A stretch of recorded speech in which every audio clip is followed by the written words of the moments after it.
Queridos irmãos e irmãs, a liturgia desta terça-feira, da segunda semana da Quaresma, nos propõe tomar o texto de Isaías, no capítulo 1, versículos 10 e de 16 até 20. O interessante é que Isaías fala aqui de Sodoma e de Gomorra, cidades conhecidas pelo seu pecado e com pouca esperança de uma mudança. E exatamente Isaías vai anunciar que estas cidades precisam mudar, precisam abandonar essas atitudes. O profeta diz: lavai-vos, purificai-vos, tirai a maldade de vossas ações da minha frente, deixai de fazer o mal e aprendei a fazer o bem.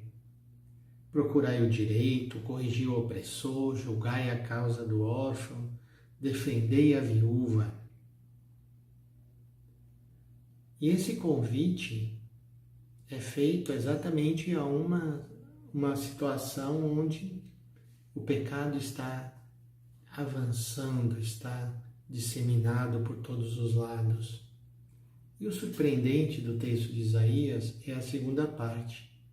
Porque Isaías diz: ainda que vossos pecados sejam como a púrpura, ficarão brancos como a neve. Se forem vermelhos como o carmesim, se tornarão como a lã.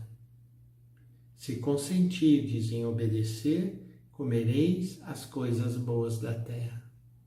Portanto, é uma mensagem de esperança, mesmo diante de uma situação difícil, onde a gente não deveria ter grandes esperanças. Aí que o Senhor age. Então, meu irmão, minha irmã, mesmo que você, ao entrar nessa Quaresma, está tomando consciência dos seus pecados, das suas faltas, das suas fraquezas humanas, psicológicas, espirituais, não desanime, porque se o profeta Isaías falou desta forma aos habitantes de Sodoma e de Gomorra, também a nós ele falará assim. Se nós mudarmos e abandonarmos as nossas atitudes erradas, o Senhor terá misericórdia de nós.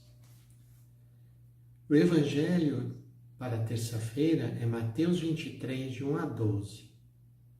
E aqui Jesus está falando às multidões e aos seus discípulos, ou seja, uma mensagem para todos.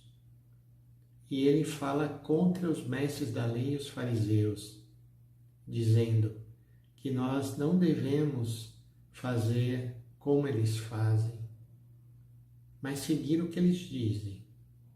Mas eles não praticam aquilo que eles estão falando. E essa atitude é inaceitável para o seguidor de Jesus. Então, nessa Quaresma também olhemos como está o nosso testemunho de vida. Será que estamos dando um testemunho positivo de seguimento de Jesus? Ou estamos como os mestres da lei e os fariseus, que Jesus critica nesse Evangelho, porque eles fazem as coisas somente para serem vistos, para serem elogiados, e eles querem ser chamados de mestres. Quem somos nós para sermos chamados de mestres? Não somos superiores a ninguém. Então, a atitude que Jesus pede de nós é a humildade, a simplicidade. E ele diz que nós devemos nos colocar a serviço. O maior dentre vós deve ser aquele que vos serve. Quem se exaltar será humilhado, e quem se humilhar será exaltado. Então, queridos irmãos e irmãs, peçamos ao Senhor essa graça de uma verdadeira humildade, para que nós possamos colocar os nossos dons a serviço de nossos irmãos e irmãs. Peçamos então essa bênção de Deus sobre nós. Em nome do Pai, e do Filho, e do Espírito Santo. Amém.